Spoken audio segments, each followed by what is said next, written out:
Remember, every morning you have two choices. Continue to sleep with your dreams, or wake up and chase them. Time is your most valuable asset. Wasted time is your biggest mistake. The past has no power over the present moment. The choice is yours, but don't let your dreams slip away while you're still in bed.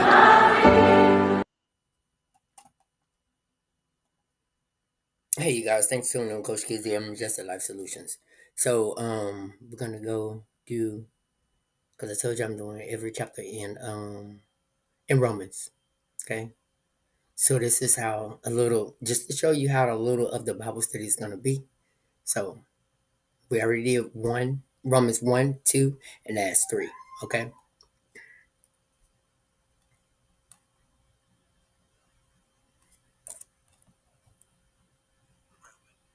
Chapter 3. What advantage, then, is there in being a Jew? Or what value is there in circumcision? Much in every way. First of all, the Jews have been entrusted with the very words of God. What if some were unfaithful? Will their unfaithfulness nullify God's faithfulness? Not at all. Let God be true and every human being a liar. As it is written, so that you may be proved right when you speak and prevail when you judge. But if our unrighteousness brings out God's righteousness more clearly, what shall we say? That God is unjust in bringing his wrath on us?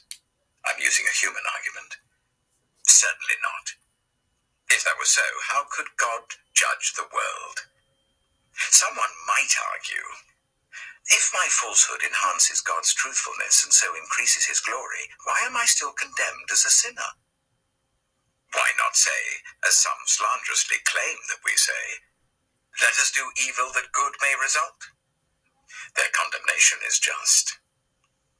What shall we conclude then? Do we have any advantage? Not at all. For we have already made the charge that Jews and Gentiles alike are all under the power of sin. As it is written, there is no one righteous, not even one. There is no one who understands. There is no one who seeks God. All have turned away. They have together become worthless. There is no one who does good, not even one. Their throats are open graves. Their tongues practice deceit. The poison of vipers is on their lips. Their mouths are full of cursing and bitterness. Their feet are swift to shed blood. Ruin and misery mark their ways, and the way of peace they do not know. There is no fear of God before their eyes.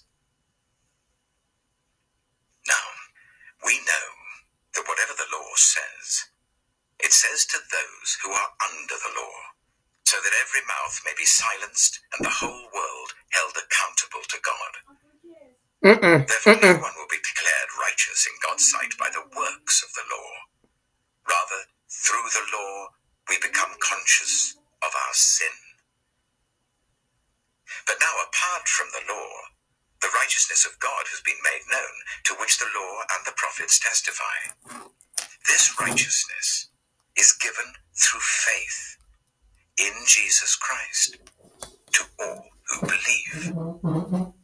There is no difference between Jew and Gentile, for all have sinned and fall short of the glory of God, and all are justified freely by his grace through the redemption that came by Christ Jesus. God presented Christ as a sacrifice of atonement through the shedding of his blood, to be received by faith. He did this to demonstrate his righteousness, because in his forbearance he had left the sins committed beforehand unpunished. He did it to demonstrate his righteousness at the present time, so as to be just and the one who justifies those who have faith in Jesus. Where then is boasting? It is excluded. Because of what law? The law that requires works? No. Because of the law that requires faith. For we maintain that a person is justified by faith, apart from the works of the law. Or is God the God of Jews only? Is he not the God of Gentiles too? Yes, of Gentiles too, since there is only one God who will justify the circumcised by faith and the uncircumcised through that same faith. Do we then nullify the law by this faith? Not at all. Rather, we uphold the law. Romans chapter 4. All right, you guys. So chapter 3. Chapter 3. So Romans chapter 3. Universal sinfulness. Paul begins by making it abundantly clear to everyone is a sinner. He emphasizes that no one is exempt from sin, whether Jews or Gentiles. This is crucial because it sets the stage for understanding our need for salvation.